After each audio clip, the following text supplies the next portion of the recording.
Welcome to High Tea with Me, with your host, Katrina Brittingham. You brought your favorite beverage, and she brought the career advice. Now sit back and relax while you get advice that will take you to the next destination in your career or business. And now, Katrina Brittingham. Hello, and welcome to another episode of High Tea with Me. I'm Katrina Brittingham, your host and your navigator on your road to success. I am here to talk to you today because it is officially the second month of 2020 and the new year. And many of us have had visions and goals and goal planning that we did at the end of last year and even this year. Just on Saturday, I did a vision plan, online vision plan, where I spoke to people about executing their plan and stretching themselves out of their comfort zone. But let's get down to brass tacks, sis, as it were. You have your vision. You've done the vision board. You've done your vision meetings, and everything sounds great. But how do you actually implement those visions and the plans that you have set up? And I want to talk to you about that today. So you've defined your company's vision, your mission statement, the goals, and everything, but you need to actually properly execute that so you can be successful in 2020 and beyond. So in order to do that, what you need to do is communicate. Number one, communicate your vision. Executing your strategy for your vision and your SMART goals and everything takes a commitment for people all around you that are working with your business, whether it is your contractors, whether you're speaking to your clients. So you have to make sure that you can communicate what your vision is and what your plan is clearly. And you want to make sure that if you have employees, that you are communicating that on a corporate level throughout your department, so everyone can focus on key initiatives to help you accomplish your goal. I tell solopreneurs all the time that once you start growing to a certain point, because solopreneurs tend to be just that, solo, doing everything by themselves. But to execute a strategy, sometimes you do have to bring in other people as contractors, vendors. You want to make sure that you are clear what your vision and what your goal is. So how would you do that? You want to be able to articulate yourself in printed materials. If you are going to, say, conferences, symposiums, and things like that, on your business card, you can have a little bit about the services that you do. You can have a printed media kit, which we went over through the last episode of High Tea with Me. You want to be able to communicate that on your website, your internet site. You want to be able to communicate what your vision is on social media, the different social media platforms, on your blog, if you have a podcast or you do podcast interviews, speeches, press releases. You want to be able to communicate that clearly and effectively, and you want to be consistent across all of those channels on what your vision is so people know what you're actually trying to accomplish. So you want to make sure that you are also living your vision, because actions speak louder than words. So when you are living your day-to-day life, when you're going about business, you want to make sure that you have that vision and you have that strategy in your mind so you can communicate that in your actions as well as your words. So, number two, you want to be able to embrace change. One of the things that happens in business is that things are constantly changing. Technology changes, goals may change for the business depending on what is going on. Your vision overall may not change, but your strategies may change, your plans may change, things may be delayed. So business strategies and processes all have life cycles. So in the wake of change, success can quickly turn into failure if you have not properly planned for the change. So the need to change can come from many different avenues: a competitor, a new market requirement, government regulation, or a significant shift outside of your business model that will have you having to shift gears, or as I like to call it, pivot in your business. So even the best leaders can't predict every single change, but the best organizations can rapidly adapt. And for me, in my opinion, I feel like entrepreneurs can shift a little bit faster and better than large organizations that may have certain hierarchies and a lot of red tape. So you want to be able to shift in the face of change. So for example, with my business, I have shifted my business and my focus from career services and helping people write resumes and LinkedIn profiles and the like, to helping people who are shifting from corporate into entrepreneurship, or people who have been in entrepreneurship and need some help to execute their next venture or their next strategy to help them grow and thrive in the economy. This became a need as I worked with people who were in transition. That was my specialty in career services. And I found that most of the people that I started working with that was in transition were concentrating on or wanted to have an ultimate goal of starting their own business and going into entrepreneurship. So the questions went from how do I write a resume, or how do I search for a job, to how do I start a business. So I have years of experience in business management, change management, process improvement, and that was before. So I had 20 years experience, and that was before I started my own business. So I shifted gears and took the skills that I acquired in my corporate career, as well as the skills that I acquired as an entrepreneur, to help people get into entrepreneurship and thrive in entrepreneurship and continue to grow in entrepreneurship. So that's number 2. Number 3 is plan for implementation. Implementing your strategies requires a detailed, prioritized action plan. Without an action plan, it will be hard for you to properly execute your vision. Trying to do everything all at once sets you up for failure.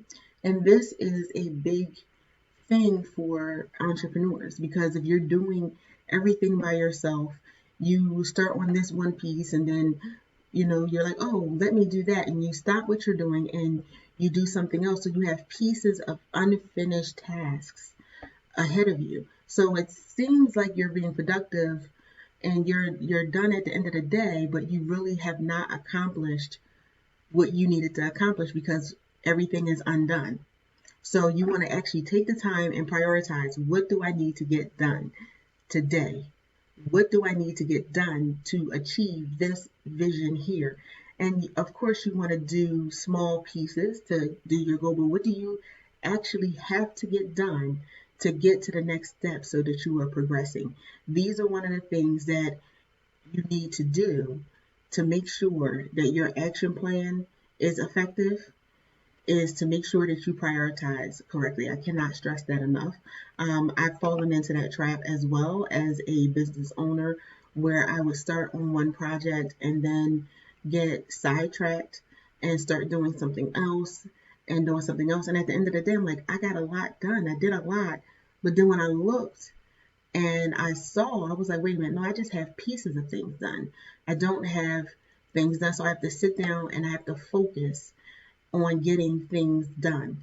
And one of the big things that I learned is, and I know I keep saying it, but getting help, contracting things out, partnering with people so that things can actually get done in a timely fashion. Because as a leader, you may have to split your time between things. But if you delegate out certain things, you can follow up to make sure that things are being done and you can move on to the other things that need to be done. But you definitely need to have some priorities set. And so, how you do that is you develop a detailed action plan with accountabilities for each objective.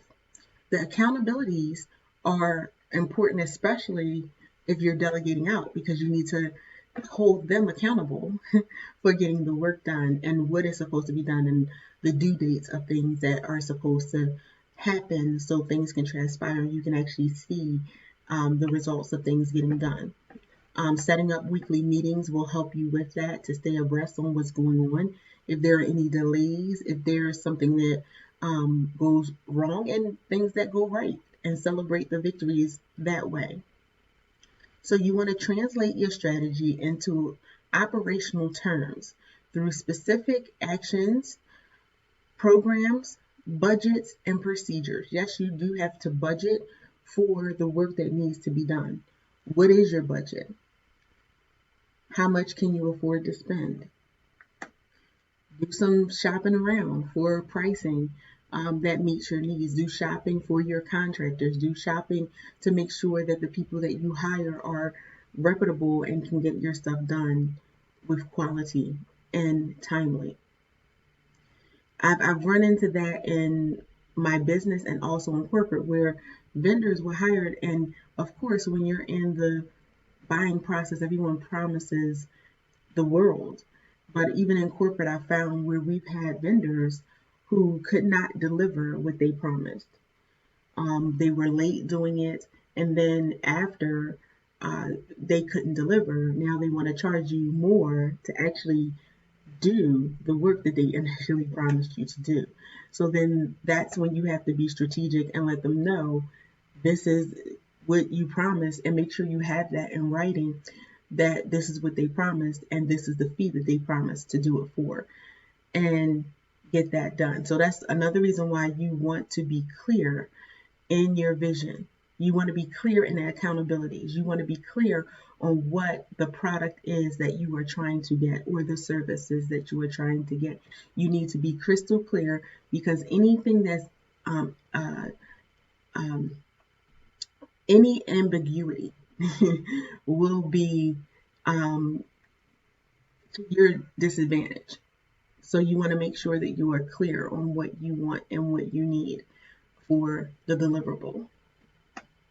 So implementation involves successfully identifying and acquiring the required capital and human services or human resources, and executing the necessary organizational changes. So basically, that was the technical side of what I just said about the contracts and being making sure you have a budget and make sure that you have the necessary bodies and staff to make sure that you get done what you need to get done. People are more successful if they understand the objectives and their accountabilities, deliverables, and timeframes.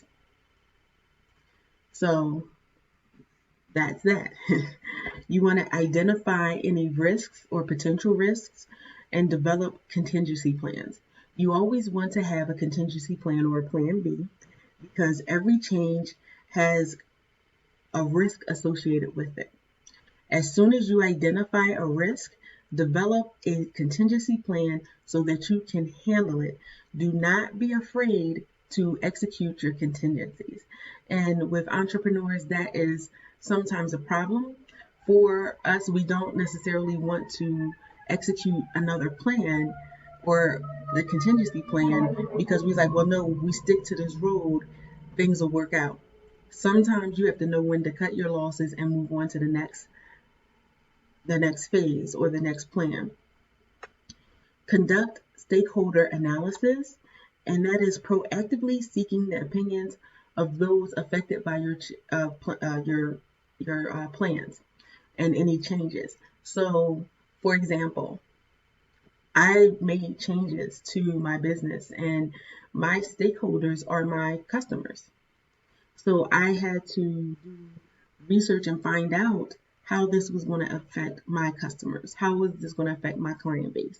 How is this going to affect my clientele? How do I properly refer people who are looking for resumes and LinkedIn profiles and things like that, who were coming to me for those services now? Like, I don't want to leave those people hanging. And also, even when you do a change and a branding change and a branding shift, you have people who will refer you out to their friends and family because they've worked with you and you've made this change. So you don't want to leave that hanging. You want to be able to have a plan to shift them to someone who is reputable and can do the job with quality. You want to measure, monitor, and control. Establish appropriate metrics for what you're doing. What is telling you that you are being successful? What is telling you that you're not being successful? What is telling people that you are hitting the mark or missing the mark?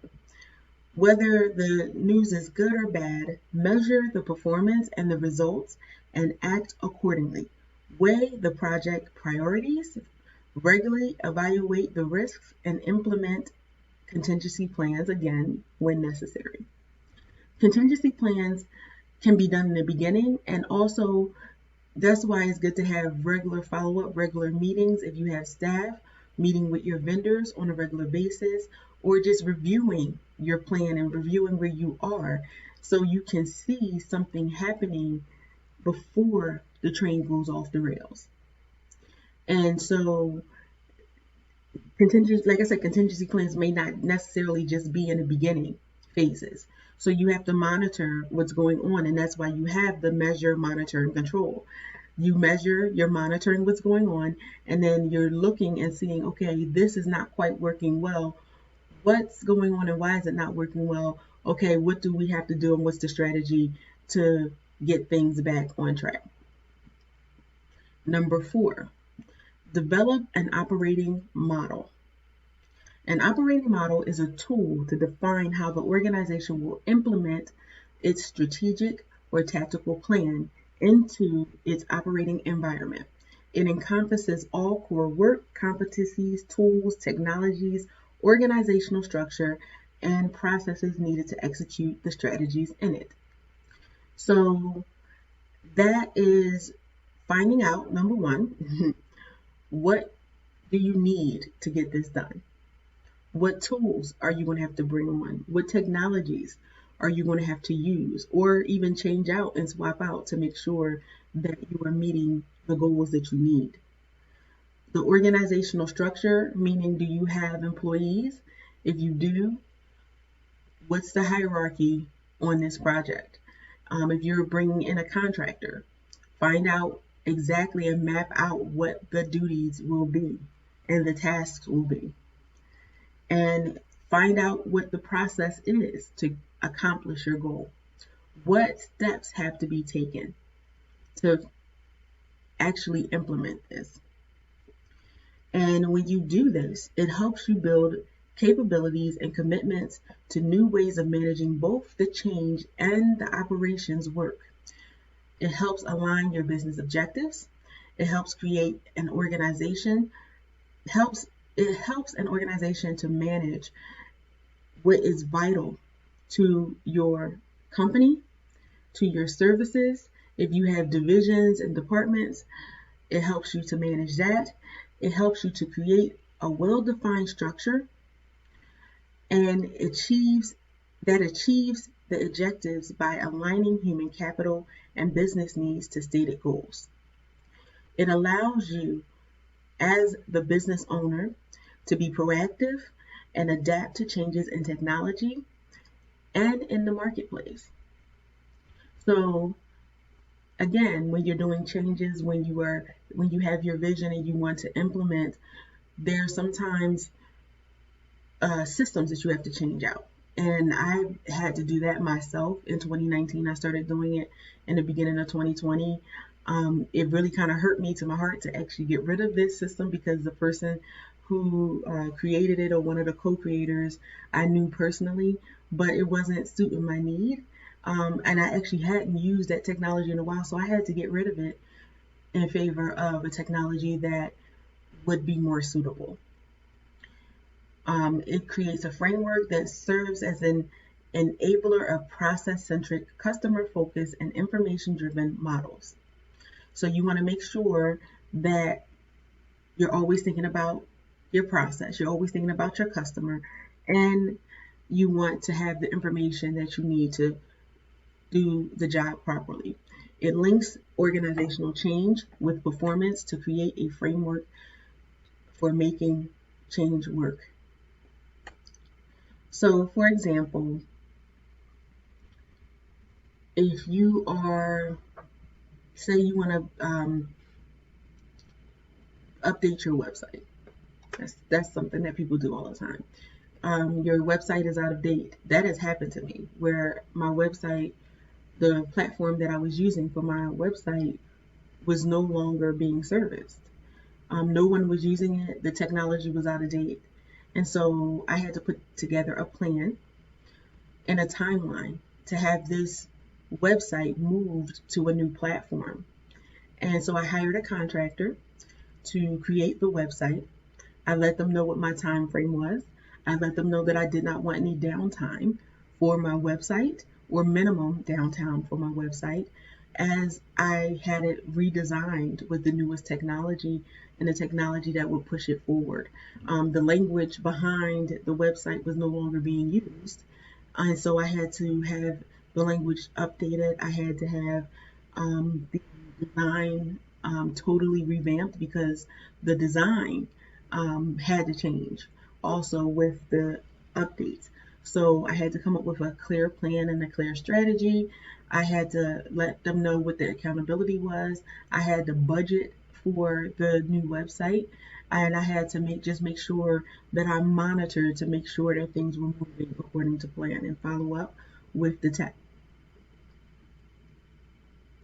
So with that being said, communicating successfully, embracing change, and developing implementation plans and creating operational models that make sense will help you to expand your vision, to be successful in your vision, and to move on to what you want to move on to.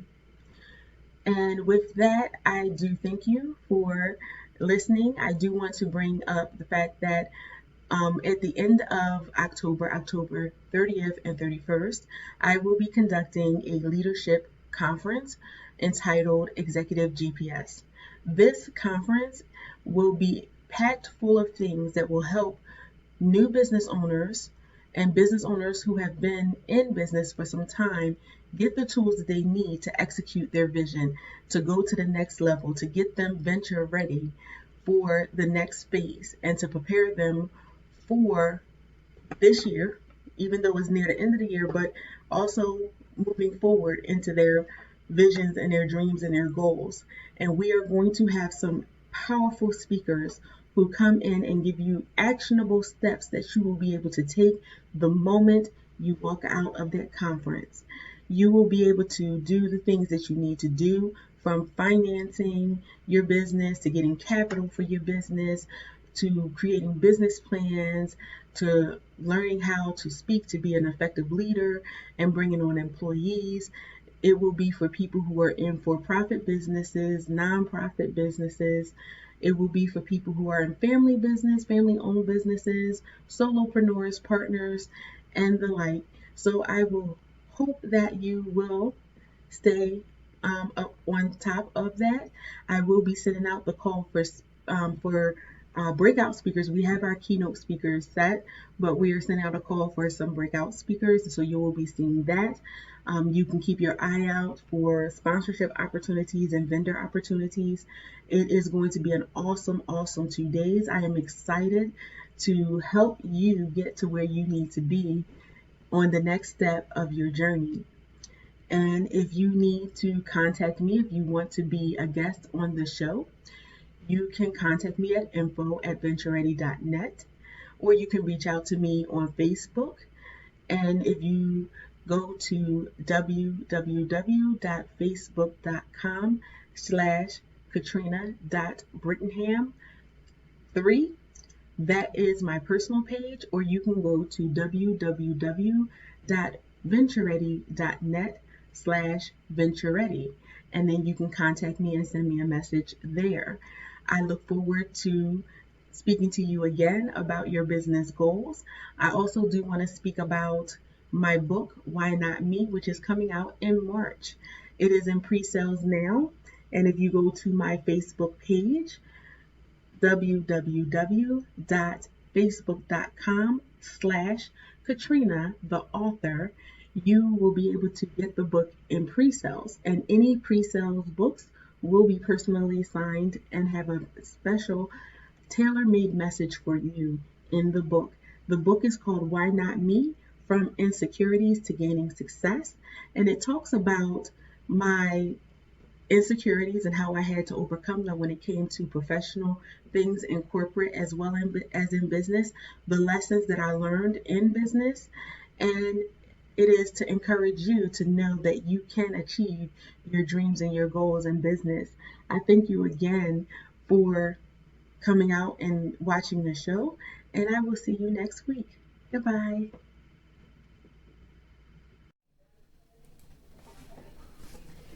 Thank you for joining us for another episode of High Tea with Me. To be a guest on the show, contact us via email info@ventureready.net.